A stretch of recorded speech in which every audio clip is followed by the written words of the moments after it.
Now that digital multi-channels have arrived, Australian television viewers have more options than ever before, and more choice is on the way. But a new report has found that Australian content is being lost in the new media flood. The funding body Screen Australia says cheaper foreign programming is now dominating the Australian television landscape to the disadvantage of local storytelling and jobs. Karen Barlow reports. Free TV channel in crystal clear high definition has arrived. The television revolution is rapidly evolving. New digital channels are vying for attention, and they're competing with internet TV, pay TV and the traditional free-to-air channels. But they don't have any Australian content obligations or requirements, and they have access to many hours of cheaper foreign TV shows. Why wouldn't they? So what you're seeing is the market failing to be able to allow Australian content to be put on those multi-channels. The national funding body for screen production, Screen Australia, wants to inform debate around the federal government's Convergence Review, which will lead to an expected revamp of new media policies and regulations. It surveyed the local media landscape and found that more choice and fewer rules means Australian voices are being lost. What this report demonstrates is that the increase in foreign content has been doubled, 154%. That's a huge increase in what we as viewers are watching on the box.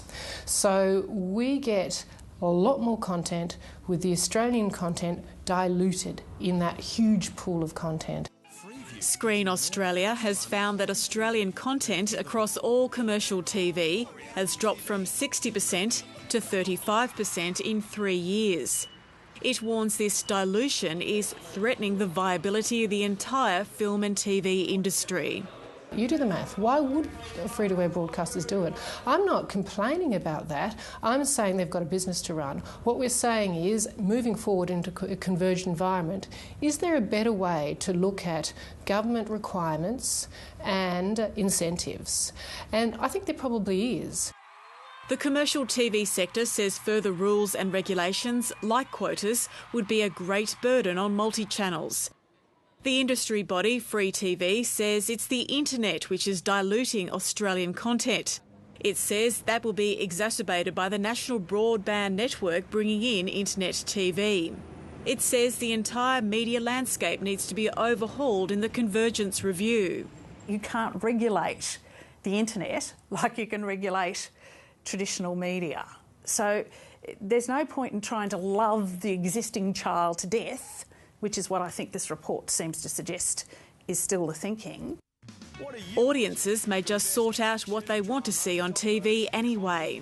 We have very good people who are amazingly inventive, highly creative, and if we give them any form of protection, it's not going to make them any better. What we need to do is to produce material for this part of the world. While the way people get their programs is changing, television is still expected to be the dominant player.